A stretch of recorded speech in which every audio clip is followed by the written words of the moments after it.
Welcome to Small Business Talk for Coaches with Cathy Smith. This podcast is the ultimate resource for coaches looking to transform their coaching passion into a thriving business.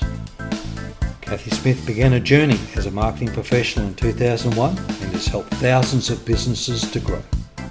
Cathy specialises in helping coaches and is dedicated to showing you how to get your first clients and then many more. If you are ready to take your coaching practice to the next level, then you are in the right place. Whether you are just starting your coaching journey or you're an experienced coach not seeing the results you desire, then this podcast is for you. Welcome to Small Business Talk for Coaches. Today we have Jenny Fidder with us. And Jenny reached out after hearing one of my episodes, which was the one about why coaches can't make money. So today we thought we would talk about the psychology of fear. We all know that we get a little scared sometimes, but I hope this won't be a scary episode. So welcome, Jenny. Hi, thank you so much for having me. So can you just give us a little short, say 30-second pitch on who you are and why you're here? Sure. My name is Jennifer Fidder. I'm a social psychologist and hypnotist. And I started out in the fitness industry like 17 years ago. That was my first business. But I was always very interested in the mindset side of things. So I started working with my fitness clients around mindset and integrated hypnosis. And then later on switched over to pure mindset coaching and hypnosis. And I work now mainly with female entrepreneurs, and I help them overcome their doubts and fears so that they can finally create a successful business. Fantastic. Love that. So why do you think we get so caught up in the psychology of fear? I think we have to backtrack a little bit and first understand how our mind actually works. Okay. So when we think about the mind, there's two parts to our mind. There's a conscious part and a subconscious part. Our conscious part is the logical, rational thinking part of our mind. So what you and the listeners are listening to me with right now is the conscious part, right? Mm-hmm. And that conscious part knows exactly what it wants. In our case, okay, they want to build a successful business. They want to make money. They want to do all those things. But then there's the subconscious part. And the subconscious part is more the creative part that's underneath, but it runs a lot of the things that are going on in our life. 90% of our life is determined by our subconscious mind. And it runs a lot of patterns, which makes life a lot easier for us. For example, if you had to get up every single morning and had to consciously think about, okay, I have to put one foot in front of the other to get to the bathroom, to open the toothpaste, to brush my teeth, you would be completely overwhelmed 5 minutes into your day, right? So it's a good thing that our subconscious mind develops patterns to make our life easier. But the problem is sometimes those patterns actually hinder us to achieve our goals because our subconscious mind is programmed to protect us. So whenever we do something that it perceives as a threat to us, it jumps in and says, no, we're not doing this. And that's where the fear comes in. We are programmed to focus on the negative. When you think about it like evolutionary, right? It was always important to protect ourselves and to look out for everything that could be a threat. And we kind of carried that over into the modern world. Yeah. The problem now is back then it was very important because there was like saber-toothed tigers and whatnot that could actually kill us, right? But now in modern times, there's not a lot that's really a threat to our livelihood, right? What we perceive as a threat is really just like an inconvenience. And that's where our subconscious mind hasn't really caught up yet. And that's why we sometimes have those problems. And what happens also a lot is when you think about, let's say the mind is an iceberg. The top part is the conscious mind. Everything that's underneath the water is the subconscious mind. Our conscious part is the one that develops all the fears. We have maybe fear of failure, maybe fear of rejection, fear of judgment, sometimes fear of success. And now our subconscious mind, we just said, wants to protect the conscious part.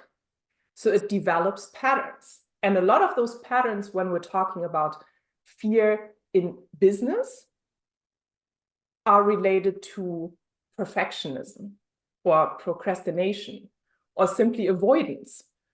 Okay, if I don't reach out to podcast hosts, then I can't be rejected, right? Even though I know it would advance my business. Or if I don't put my face out there and I don't record videos for social media, for my Facebook, whatever it is, then I can't get rejected. And those are things where our subconscious mind doesn't understand that, yes, it wants to protect us, but this is actually harmful for our business progress, because if we don't put ourselves out there, if we don't accept that we might get rejected, then we will never make it. Absolutely. And that is and we psychology. concentrate on the one or two people that reject us, not Yes. the hundreds that actually like us. Yeah, I was listening to something the other day where they said we focus on the haters. We don't focus on all the people that have liked and then go, oh yeah, that was great. So Yeah. if we sell something, then that's a dopamine hit. But if somebody just says, yeah, that's great, we go, oh yeah, nice, move on. But if somebody says, oh, I don't like what you did there, or your hair's not right, or whatever, that's what we tend to focus on. And I love the part you said about the fear of success, because a lot of people don't realize that. They start doing really well, and then suddenly there's all these little things. Oh, I didn't remember to do the Facebook Live, or I didn't remember to do this, or there's a broken link between my offer and my payment page, and all of those little things that we start to add up. Start self-sabotaging. Yes, very much so. Yeah. But what you also just said with the, like, we focus on the haters, I think especially on social media, it's also so easy because the haters are always much more outspoken than the supporters, right? You will always get negative comments from people, but then you find out weeks later, oh, there was actually 100 people who listened to my podcast and who really liked it, but they didn't like it, they didn't comment or anything, but they were there, you know? So that's like the fascinating thing, if you will, about social media. Absolutely. And we do it in our natural lives, don't we? We go to a restaurant and it was great, and sometimes we'll make a 5-star post, but if we go and it was awful, then we will generally tell everybody about it, maybe make a 1-star post, maybe talk to the staff about it. But if it was a great job, quite often we don't say anything. And I always find it really interesting when you're reading the comments on a 4-star post. They go, this cafe was amazing. The staff were wonderful. It was so good. And they only give them 4 stars. And what they don't realize, of course, is Google sees that as a negative. You only gave 4, not 5. So it actually detracts from the cafe rather than attracts on the cafe. And which brings us back to that we're wired for the negative, right? We're paying much more attention to the negative. Indeed. And we're also trying to make them up their game, even though we think their game's not that far from perfect. We want them to be even better. Exactly. Okay, so we're talking about self-sabotage. What other things do we do when we try to sabotage ourselves? I think it very much depends on the person, but like I said, some of the very common ones are procrastination. Like, oh, I have, and kind of justifying it. No, I can't do the YouTube channel right now because I first need to learn how to edit videos. Or I can't put my course out yet because I still have to work on the website and I have to modify the logo. And we're like kind of justifying all the ways that we're pushing things off, not realizing that this is a protection mechanism of our subconscious mind. Because if I keep pushing things off and I don't launch my course, I don't launch my videos, I don't do anything, then I can't fail. And the subconscious mind achieved its goal of protecting us, right? The other thing, basically the same thing, perfectionism. Nothing is ever good enough to actually put it out there. And I always have to redo things. I can't tell you how many clients I have who went through 5, 10, 15 different logos over the past year because they think this is the be all and end all. Meanwhile, I'm over here, I don't even have a logo. Like, I don't, you know? So, and those are all those things. And I think the dangerous part is that a lot of people really don't realize it.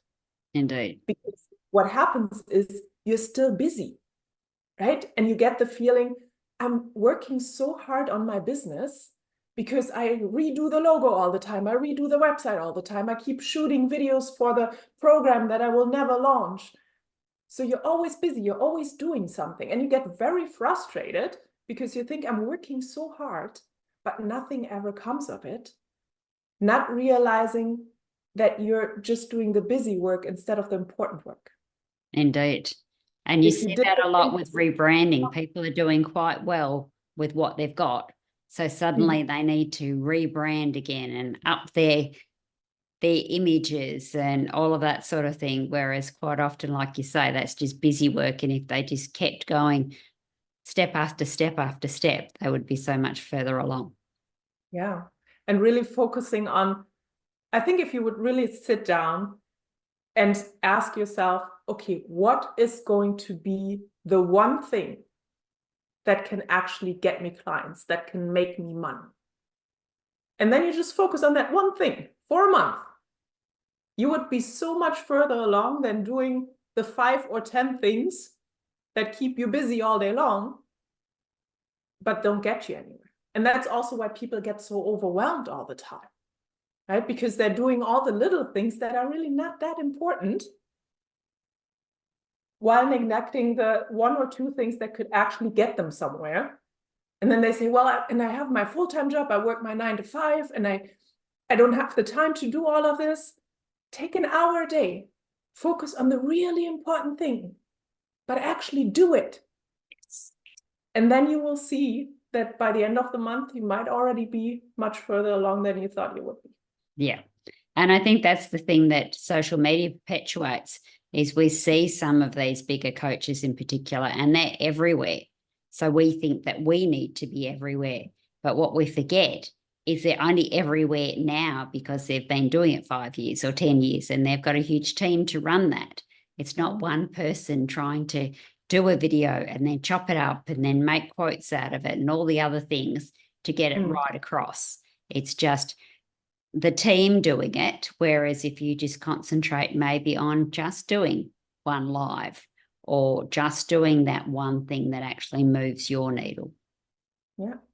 And I think it's totally legit if you start out, if we're talking about the online space, if you start out with one platform, choose the platform that you like the most. If you hang out on Facebook yourself, choose Facebook. If you really love Instagram, do Instagram. If you love LinkedIn, whatever, but focus on that one thing and just do it instead of trying to be everywhere. Because like I said, at the beginning, it's simply not possible. No. I mean, you can get an assistance relatively early on, because what we don't realize either, like virtual assistants are not that expensive. No. And if you think about it, like if I was to edit a video, like a 5-minute video, it will probably take me an hour. My assistant does that in like 30 seconds.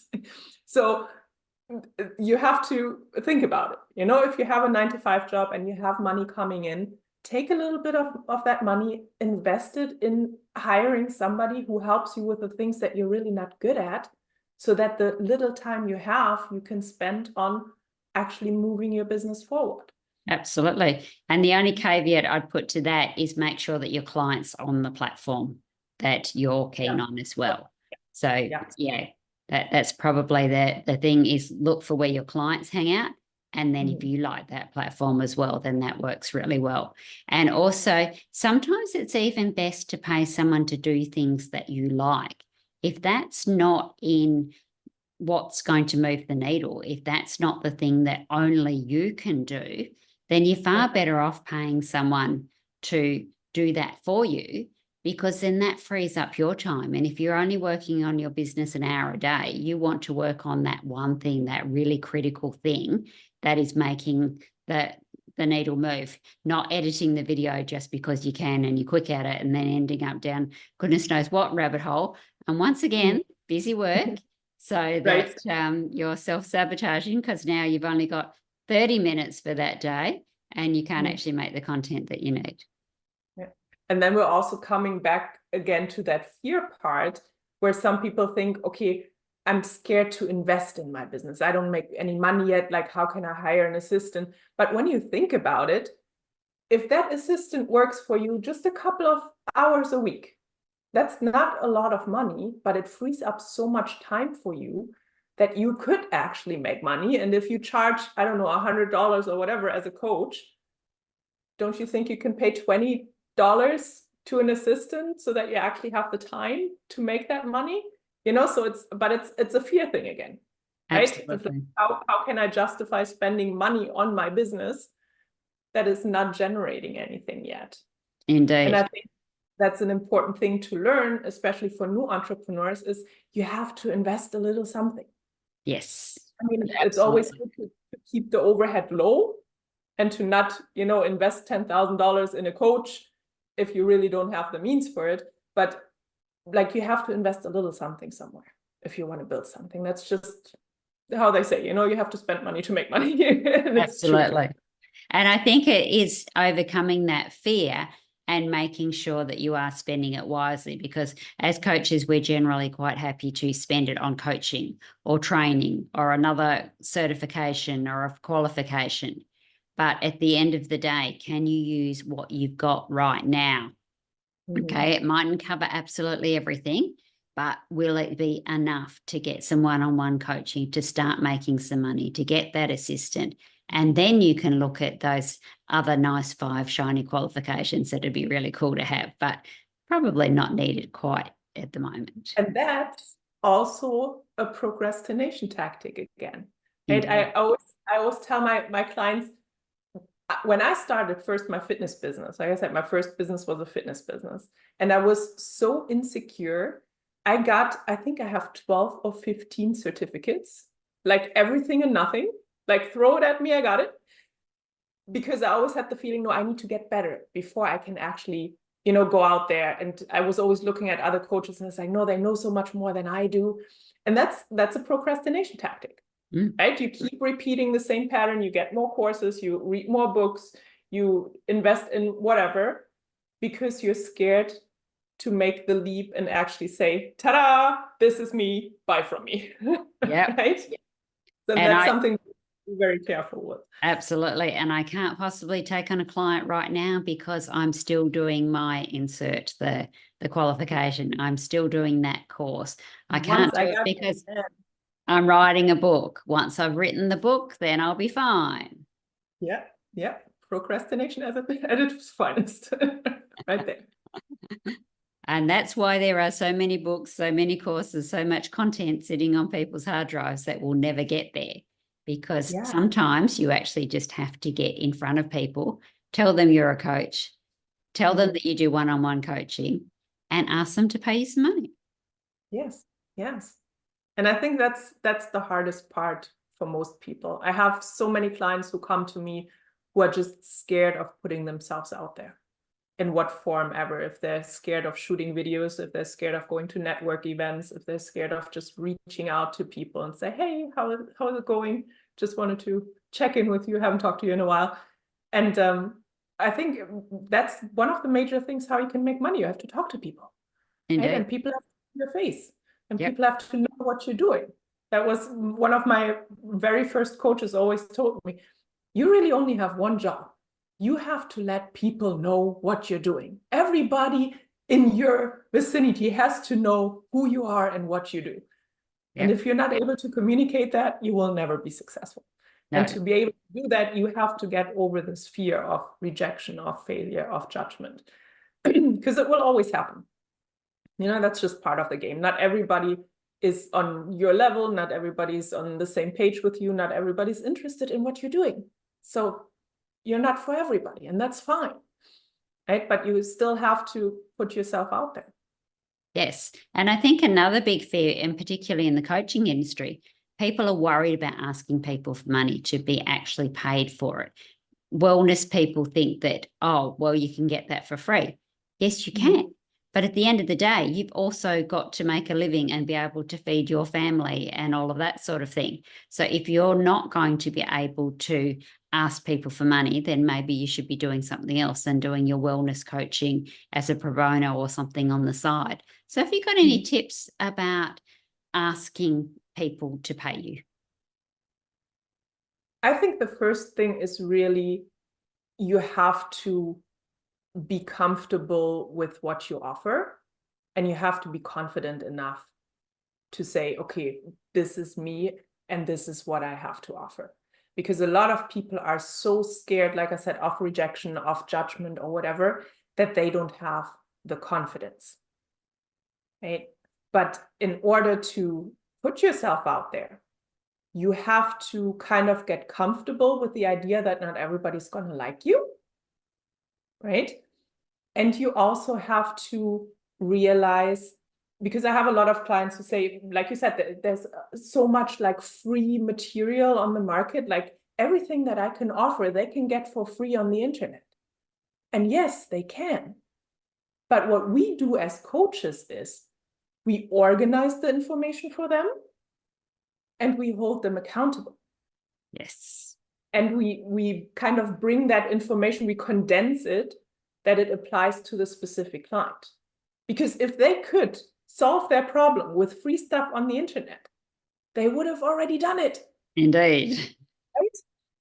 So you have to be confident in what you offer, and you have to realize what your role as a coach actually is. Absolutely. It's not so much about what you know. Like I have some of my clients are psychotherapists, are psychologists, they know everything about the subconscious mind. They know all about the psychology of fear, but they're still not able to get rid of it because they're in it. Yes. And then you need a third person view, somebody who says, have you ever thought about this? And then they have this aha moment, this light bulb, and they're like, oh, I never thought about it that way. Absolutely. And that's what coaches. And that's what you're allowed to charge for. Yeah.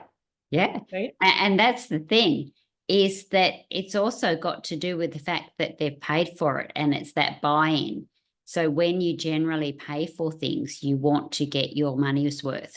Whereas if it's free, oh yeah, I'll get around to that, I'll get around to that, I'll get around to that, and it never happens. So I think that's an amazing difference. Even if they can get it for free, they're asking you to keep them accountable. They're asking themselves to be accountable because now they need value. Yeah.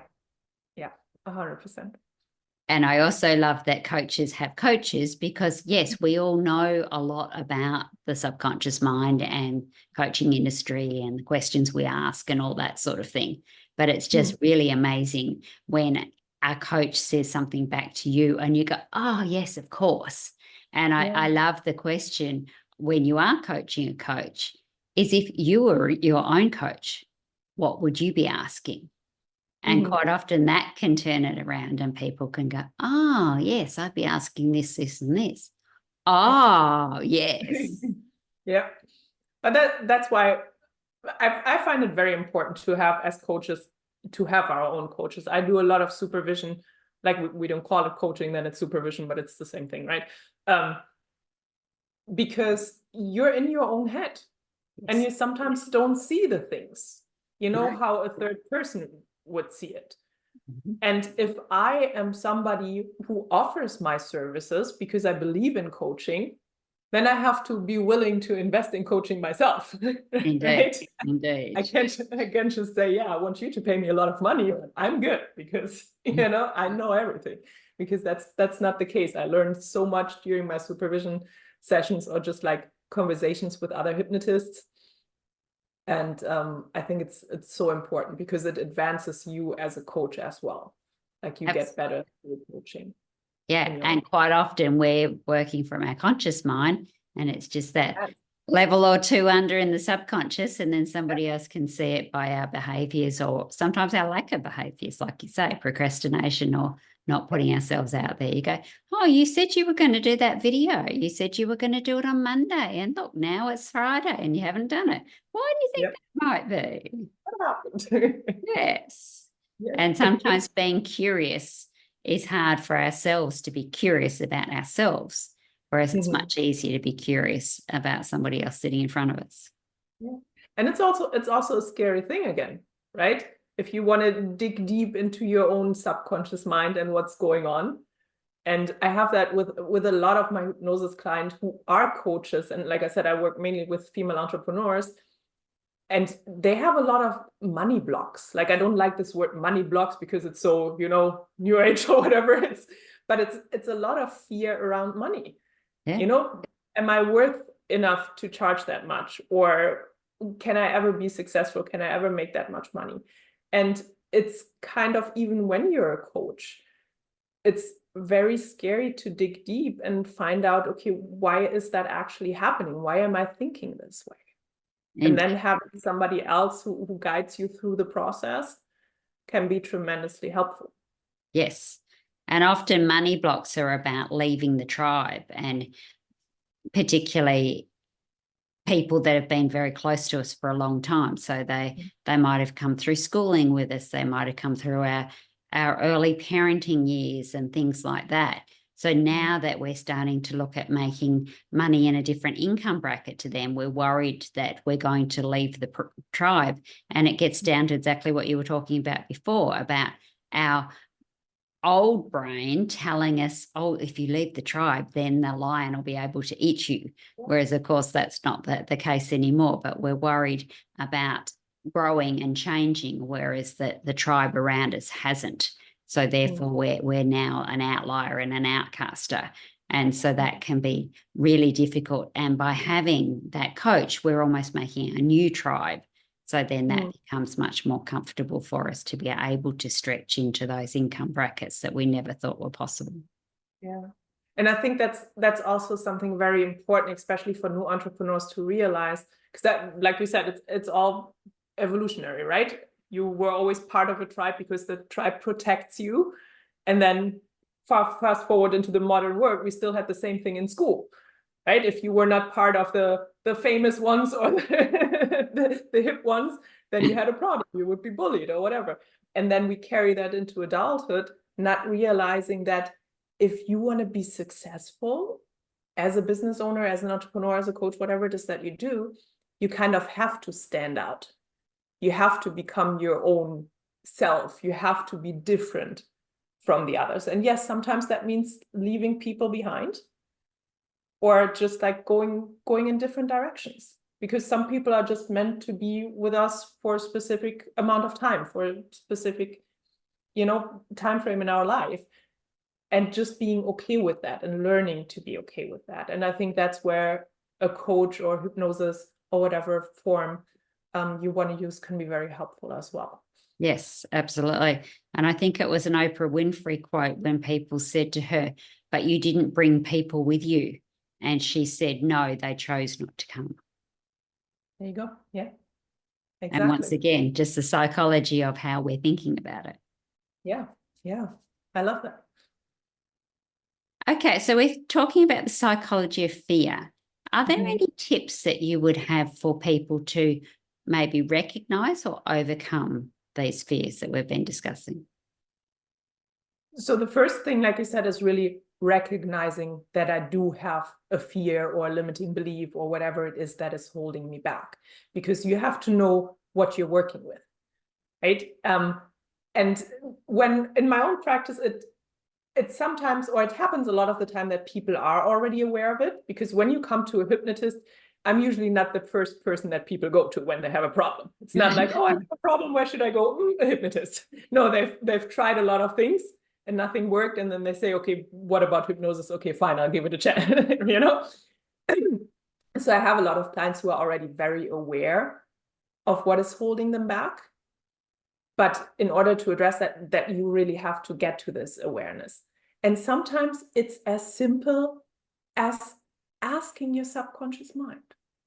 It sounds silly. It sounds super, simplified. But if you just close your eyes and you release all the distractions. You can do that with breathing exercises, just taking a deep breath in and exhale, and just calm your nervous system down a little bit. And then ask yourself, am I afraid of failure? And you listen for the answer. And you can go through a whole catalog, like all the suspicions that you have, if you will, or the most common ones. You know, am I afraid of judgment? Am I afraid of what other people think of me? Am I afraid of putting myself out there? And you simply listen to the answer. Because your subconscious mind, your intuition, whatever you want to call it, will give you a response. And then you can address that. There's two ways that I think are very helpful. The first one is to simply ask, hey, can we just release this fear? Because sometimes your subconscious mind is not even aware that that's a possibility. Yeah. Because it's just doing it for so long and protecting you from something for so long that it didn't even occur to it, like, maybe we can just let go of it. Yeah. So if you just ask, it's like, how about we get rid of it? Sometimes your subconscious mind will be like, okay, why not? Yeah. Problem. And if that's not the case, then obviously I would suggest hypnosis, because that is a very easy way to make changes. Because what happens a lot when we want to make changes is that we come with the logic from the conscious mind and we want to change something that's in the subconscious mind. And that logic sometimes is not the same. Yeah. Like I always like to give an example of fear of spiders. You know, like when you were 3 years old, maybe, you saw how your mother jumped on the table and started screaming frantically, oh my God, get it. Right? And in that moment, you learned spiders are dangerous. So fast forward 30 years, on a conscious level, you know that a lot of spiders are really not that dangerous, or you could probably just like put a glass on it and put it outside. So what do? You jump on a table and you start screaming, because that is not the logic that your subconscious mind learned, right? And then when you try to say, you know what, but this is really not that bad and we can just put it outside, your subconscious mind will be like, no, I don't believe you. And that's why it's so hard to make those changes. But what we can do with hypnosis is we can establish a state of so-called subconscious dominance, meaning everything that we want to change inside the subconscious mind, we can kind of bring out of the water. If we go with the analogy with the iceberg that we had at the beginning, we get it to the surface and we can directly address it. And that's why it's so easy. And I can literally like click my fingers and make the change because I have direct access to the subconscious mind. And I think that's what makes a hypnosis so powerful when we're talking about just eliminating fears. Perfect. And I think that's the main thing is recognizing them so that you can deal with them. Yeah, exactly. Yeah. Excellent. So is there anything else you think we should be talking about around the psychology of fear? I think when you're a new entrepreneur or even a seasoned entrepreneur, just always remind yourself when you feel this fear or when you feel there's something holding you back, that your subconscious mind is just trying to protect you. Because we tend to get mad with ourselves. It's like, why am I always doing this? I always keep repeating the same patterns and I don't understand this. It's a way of your subconscious mind to protect you. So instead of getting mad with yourself, thank your subconscious mind for the effort, but then try to find different ways to achieve the same result. Yeah. And that's just being a little bit kinder to ourselves can go a long way. Indeed. I hear you. Thank you. But we don't need to do that anymore. Exactly. Perfect. Okay. So is there anything that we should have said that we haven't? No, I think we're good. If anybody is not clear about what is holding them back, they can feel free to reach out to me. I don't know if we can put maybe the website or something in the show notes. It's jenniferfidder.com/contact. Simply send me an email, reach out and say, hey, I've been struggling with XYZ. And I'm always happy to just schedule a free session and we just find out what is going on and if hypnosis would actually be a helpful tool, because I love hypnosis. I use it with almost all my clients, but it doesn't work for everybody. So what I like to do is I like to really schedule a session to find out, hey, what is it that is holding you back?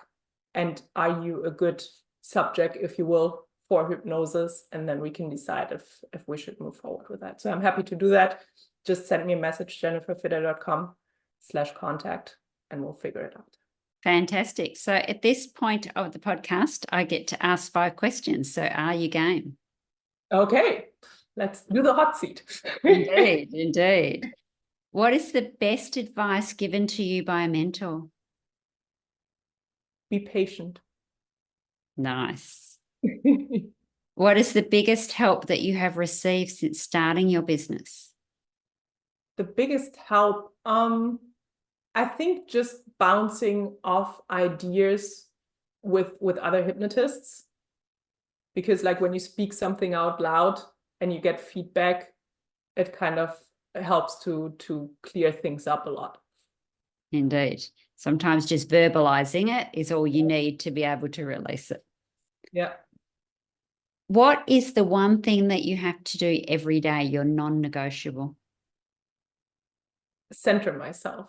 I do it with, it's called NSDR, non-sleep deep rest, but you can do it with meditation, you can do it with anything. But I think to start your day, you really have to center yourself and focus on the things that you want to achieve that day. Perfect. What is your favorite business book and why? It's not really a business book per se. It's called Atomic Habits. Yep. I'm pretty sure you've heard of it. And I think that was one of the most profound books that I've ever read. For business, for life itself. Fantastic. And what do you wish you had known when you started your business? That it's not as scary as I made it out to be. And that it's totally okay to fail, because in order to succeed, you need to fail, and you need to fail often, and you need to fail fast. Indeed. And by not doing it, you're actually failing ahead of time. So Yes. I think Yeah. that's a perfect thing to end our conversation on, the psychology of fear. Thank you. Thank you very much for your time, Jenny. Thank you for having me. You're very welcome. And SPT audience, remember, enjoy your journey. Roadmap, your step-by-step guide to accelerate your journey to a thriving coaching business. thecoachesmarketingroadmap.com.au. And don't forget to subscribe to Small Business Talk for Coaches podcast. Go to smallbusinesstalk.com.au for all the show notes from this episode. Remember, coaches, to be great, you must start. Pick one tip from today's episode, take action and implement it. Coaches, you've got this. Let's meet again next week at the same time and place. Remember, just start. One step at a time, take consistent action and enjoy your journey.